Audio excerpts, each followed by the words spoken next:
तो इस वीडियो की मदद से आप जानेंगे कि गूगल शीट्स में कोई न्यू डेटा के ऐड होते ही आप आपकी वर्कस्नैप एप्लीकेशन में कैसे ही एक प्रोजेक्ट क्रिएट करें, वो भी ऑटोमेटिकली। तो मैंने पब्लिक आने की मदद से गूगल शीट्स और वर्कस्नैप एप्लीकेशन को इंटीग्रेट करके कुछ इस तरीके से ऑटोमेट किया है कि मैं जब भी कोई न्यू प्रोजेक्ट डेटा ऐड करता हूं मेरी स्प्रेडशीट की रो में, तो उसके ऐसा होते ही वो ऑटोमेटिकली एक प्रोजेक्ट क्रिएट कर देता है मेरी वर्कस्नैप एप्लीकेशन में। तो ये सब कैसे होता है, आइए देखिए। तो प्रोसेस को शुरू करने के लिए आप अपने ब्राउज़र पे लिखिए pabbly.com/connect, देन एंटर कर दीजिए। ऐसा करते ही ये ले आएगा हमें पैबली कनेक्ट के लैंडिंग पेज पे, जहाँ पर अगर आपने पहले कभी कोई अकाउंट क्रिएट नहीं करा है तो प्लीज़ इस साइन अप फ्री बटन का उपयोग करते हुए फ्री में एक अकाउंट क्रिएट कर लीजिए। और अगर आप पहले से ही हमारी सर्विसेज का उपयोग कर रहे हैं तो साइन इन पे क्लिक कीजिए। साइन इन पे क्लिक करते ही ये ले आएगा हमें पैबली के ऑल ऐप्स सेक्शन की ओर, जहाँ से हम करेंगे एक्सेस नाउ टू पैबली कनेक्ट। और ऐसा करते ही हम फाइनली आ जाएंगे हमारे अकाउंट की डैशबोर्ड पे, जहां हम करेंगे क्रिएट वर्कफ्लो और पहले इस वर्कफ्लो को कोई नाम देंगे, for example Google sheets to Worksnaps automation.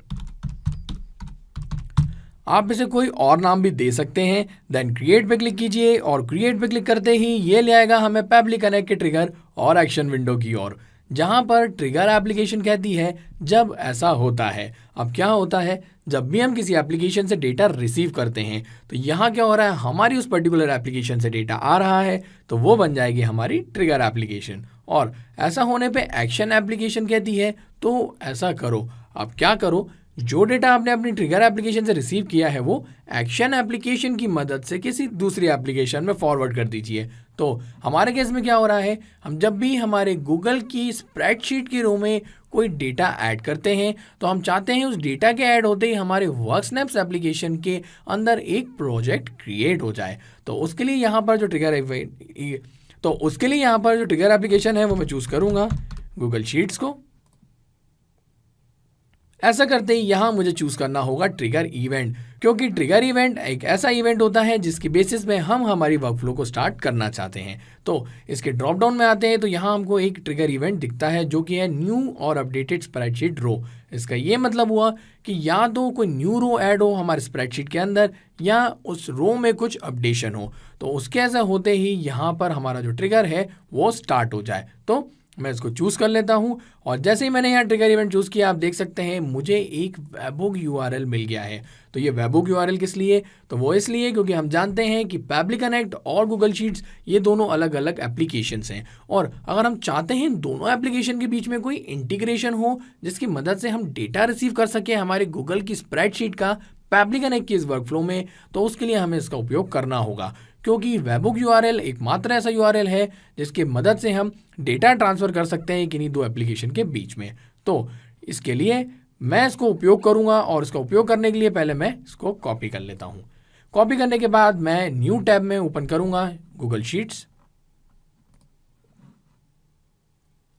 तो मैं आ गया हूं मेरे गूगल शीट्स के डैशबोर्ड पे। यहां पर मैं एक न्यू स्प्रेडशीट क्रिएट करूंगा और जिसको मैं नाम दूंगा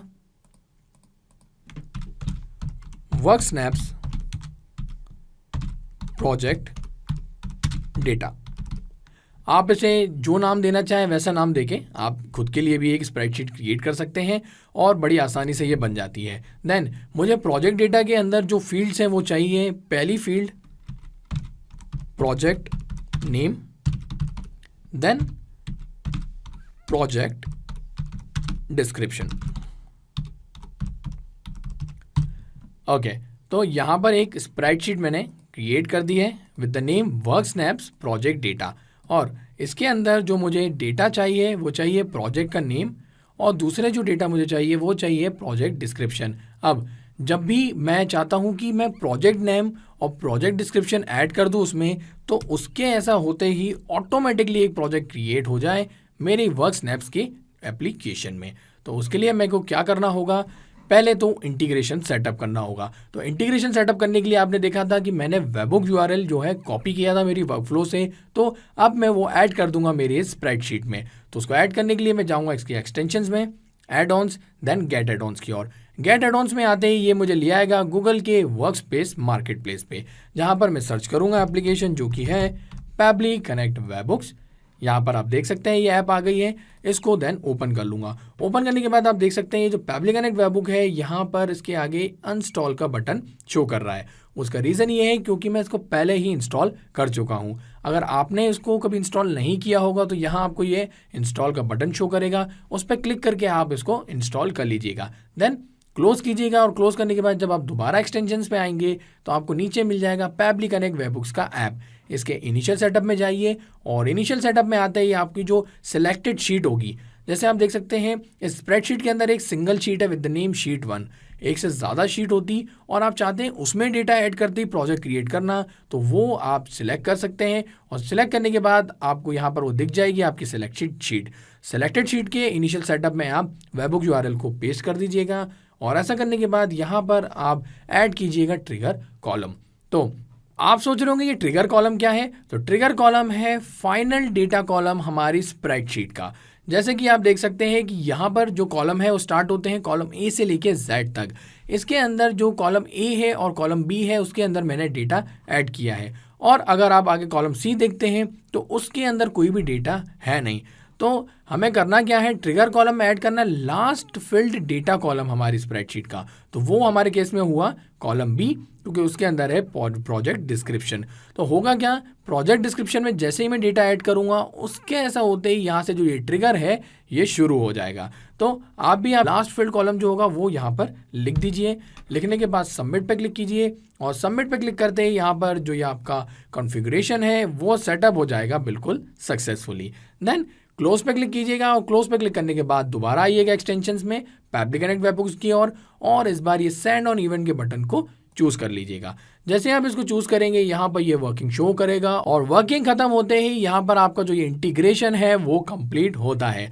और इंटीग्रेशन कंप्लीट हो चुका है तो मैं आपको वापस लेके आता हूँ वर्कफ्लो पे और आप यहाँ देख सकते हैं कि ये नीचे वेट कर रहा है एक वेबबुक रिस्पॉन्स के कैप्चर होने का। तो भला वो किस लिए, तो वो इसलिए क्योंकि हमारा ट्रिगर है कि जब भी कोई न्यू रो ऐड हो या हमारे रो में हम कुछ अपडेट करें तो उसके ऐसा होता है पहले तो हमें यहाँ पर रिस्पॉन्स चाहिए। उस रिस्पॉन्स के बेसिस पर ही तो हम प्रोजेक्ट क्रिएट कर पाएंगे हमारी वर्कस्नैप की एप्लीकेशन में। तो जो डेटा हमें चाहिए उसके लिए आप आइए आपकी स्प्रेडशीट में और यहाँ पर कोई डेटा ऐड कर दीजिए। तो मैं ऐसे यहाँ पर टेस्ट डेटा ऐड करूँगा तो मैं नाम भी कुछ ऐसा ही दे देता हूँ like test project. Then project description लिख देता हूँ यहाँ पर ऐसे ही we are testing. Real time में आप यहाँ पर जेन्युइन डिटेल्स डालेंगे। मैं यहाँ पर आपको क्रिएट करके दिखा रहा हूँ और इस वजह से आपको दिख रहा है यहाँ पे एक टेस्ट डेटा। तो अब आप देख सकते हैं कि इसके अंदर मैंने डेटा जो है वो ऐड कर दिया है और जो मेरा लास्ट फील्ड कॉलम है ना कॉलम बी, उसमें भी डेटा मैंने यहाँ ऐड किया है। अब दोबारा मैं आपको दिखा देता हूँ कि यहाँ पर अभी तक वेबबुक रिस्पॉन्स आया नहीं है। तो वो कैसे आएगा, जैसे ही मैं यहाँ पे डेटा सेव करूँगा तो मैं एंटर पे क्लिक करता हूँ और आप देख सकते हैं यहाँ पे डेटा सेव हो चुका है। डेटा यहाँ पर सेव हो चुका है तो मैं आपको बता दूँ इसका रिस्पॉन्स हमारी वर्कफ्लो में भी आ जाएगा। ये आ गया है, देखिए प्रोजेक्ट नेम जो मैंने दिया था test project, project description we are testing और साथ ही साथ वो जो स्प्रेडशीट नेम है वर्कस्नैप्स प्रोजेक्ट डेटा करके उसकी डिटेल यहाँ पर आ चुकी है। तो डिटेल्स यहाँ आ चुकी है तो हम क्या चाहते हैं, वर्कस्नैप एप्लीकेशन के अंदर इस डिटेल की बेसिस पे एक प्रोजेक्ट क्रिएट करना। तो वो करने के लिए मैं एक्शन एप्लीकेशन में आके यहाँ पे चूज कर लेता हूँ वर्कस्नैप्स को और एक्शन एप्लीकेशन चूज करने के बाद यहाँ पर मुझे चूज करना है एक्शन इवेंट कि मैं क्या परफॉर्म करवाना चाहता हूँ इस एक्शन एप्लीकेशन के द्वारा। तो मैं चाहता हूँ एक प्रोजेक्ट क्रिएट करना, तो मैं जाऊँगा क्रिएट अ न्यू प्रोजेक्ट के साथ। आप चाहें तो जो एक्शन इवेंट चूज़ करना चाहें चूज़ कर सकते हैं। आप कोई टास्क क्रिएट करना चाहते हैं आप वो भी क्रिएट कर सकते हैं। आप कोई ऑफलाइन टाइम एंट्री करना चाहते हैं या बाकी और भी एक्शन इवेंट्स यहाँ हैं, तो आप जिसको चूज़ करोगे उस हिसाब से आपकी वर्कफ्लो यहाँ काम करेगी। तो फिलहाल तो मैं एक प्रोजेक्ट क्रिएट करना चाहता हूँ तो मैं जाऊँगा क्रिएट अ न्यू प्रोजेक्ट के साथ। देन कनेक्ट पे क्लिक करूंगा और करूंगा add new connection. Add new connection के लिए यहाँ पर लगेगा मुझे मेरे वर्कस्नैप्स अकाउंट का API टोकन। तो वो कहाँ से मिलता है, तो उसके लिए मैं आपको लेके चलता हूँ मेरे वर्कस्नैप एप्लीकेशन के और यहाँ पर मैं आ गया हूँ इसके मैनेज सेक्शन में।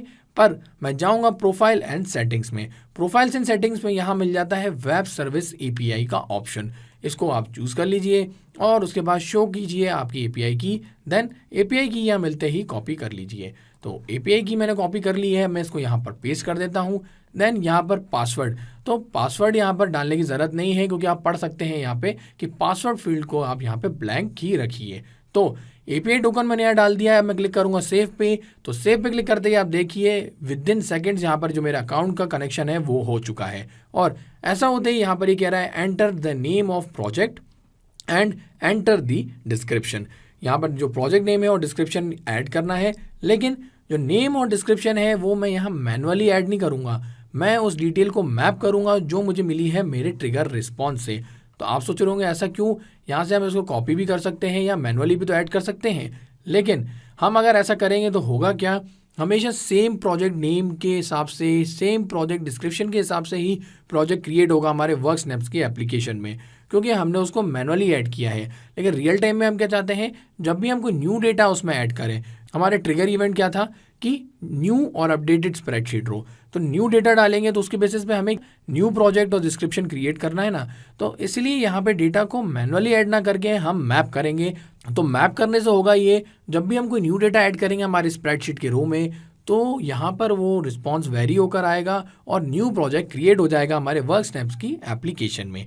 तो डेटा मैप कैसे करते हैं, तो डेटा मैप करने के लिए यहाँ पर ये जो आप फील्ड देख रहे हैं उसको आप सिंपली सिलेक्ट कीजिए। सिलेक्ट करते ही यहाँ पर आपको जो आपका ट्रिगर है गूगल शीट्स, उसका यहाँ से ड्रॉप डाउन मिल जाता है, उसको आप सिलेक्ट कर लीजिए। सिलेक्ट करने के बाद यहाँ नेम की बात आ रही है, तो आप देख सकते हैं प्रोजेक्ट नेम जो कि टेस्ट प्रोजेक्ट, उसको यहाँ से आप सिलेक्ट कर लीजिए। सिलेक्ट करते ही यहाँ पे जो आपका डेटा है वो हो चुका है मैप, और डेटा मैप हो चुका है तो अब क्या होगा, जब भी कोई न्यू रिस्पॉन्स आएगा तो ऑटोमेटिकली वो न्यू रिस्पॉन्स यहाँ पर वेरी हो जाएगा और उसके बेसिस पे प्रोजेक्ट क्रिएट हो जाएगा हमारी वर्कस्नैप्स की एप्लीकेशन में। अब नेम यहाँ मैप कर दिया है तो वैसे ही डिस्क्रिप्शन भी है हमारे पास, उसको भी वैसे ही मैप करेंगे।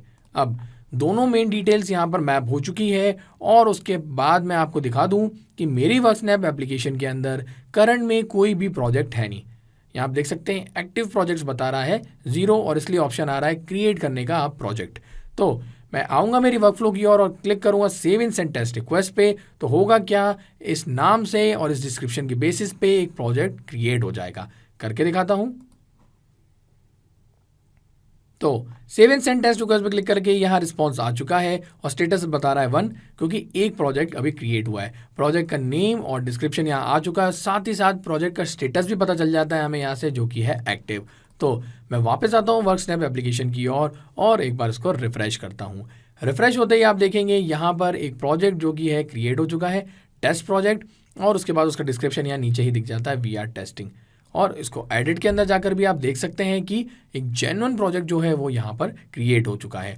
और अब आप इसके अंदर चाहें तो टास्क क्रिएट कर सकते हैं, और टास्क आप मैनुअली चाहें तो मैनुअली क्रिएट करें, नहीं तो आप यहाँ आगे एक्शन स्टेप में दोबारा वर्कस्नैप को चूज़ करके एक टास्क भी क्रिएट कर सकते हैं। तो है ना कितना ही ऑसम ऑटोमेशन ये, और सिर्फ 2 स्टेप्स में यहाँ पर ये वर्कफ्लो हमारी क्रिएट हो गई है। ऐसा करने के बाद आप सेव पे क्लिक कीजिए और यहाँ पर आपका डेटा सेव हो जाएगा। और अब रियल टाइम में जब भी आप कोई डेटा ऐड करेंगे आपकी स्प्रेडशीट की रो में, तो उसके ऐसा होते ही ऑटोमेटिकली जो वर्कस्नैप की एप्लीकेशन है उसमें प्रोजेक्ट क्रिएट हो जाएगा। वो दिखाने के लिए मैं वापस से आऊँगा मेरे प्रोजेक्ट सेक्शन में, और ये जो पुराना प्रोजेक्ट है मैं इसको डिलीट करूंगा। रीज़न, क्योंकि मेरे पास ट्रायल अकाउंट है, ट्रायल अकाउंट के हिसाब से मैं सिर्फ एक ही प्रोजेक्ट क्रिएट कर सकता हूं। तो न्यू प्रोजेक्ट क्रिएट करने के लिए मुझे यहाँ पे पुराना प्रोजेक्ट को डिलीट करना होगा, तो इसको मैं डिलीट कर देता हूँ। अब यहाँ पर आप देख सकते हैं कि कोई भी प्रोजेक्ट है नहीं। अब मैं आता हूँ मेरी इस स्प्रेडशीट की ओर और यहाँ पर एक न्यू प्रोजेक्ट नेम मैं देता हूँ। न्यू की बात आ रही है तो मैं इसको न्यू प्रोजेक्ट ही लिख देता हूँ। देन यहाँ पर लिख देता हूँ न्यू डेटा एडेड।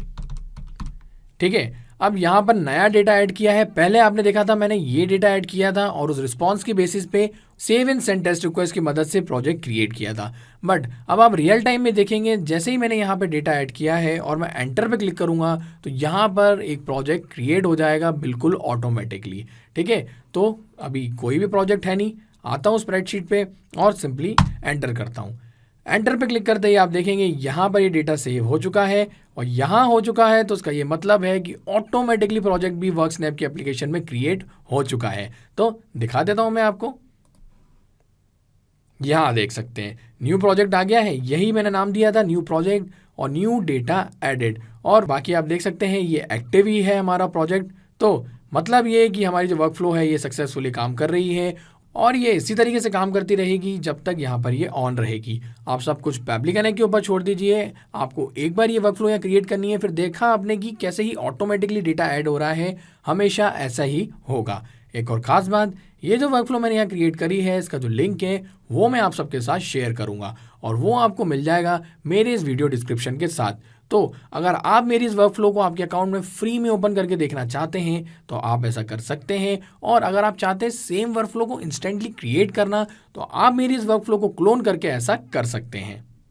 तो था ना आसान। और ऐसे ही आसान ऑटोमेशन के वीडियो के लिए आप हमारे चैनल को सब्सक्राइब कीजिए। साथ ही साथ अगर आपको मेरा वीडियो अच्छा लगा है तो उसे लाइक जरूर कीजिएगा और ज्यादा से ज्यादा शेयर भी कीजिएगा।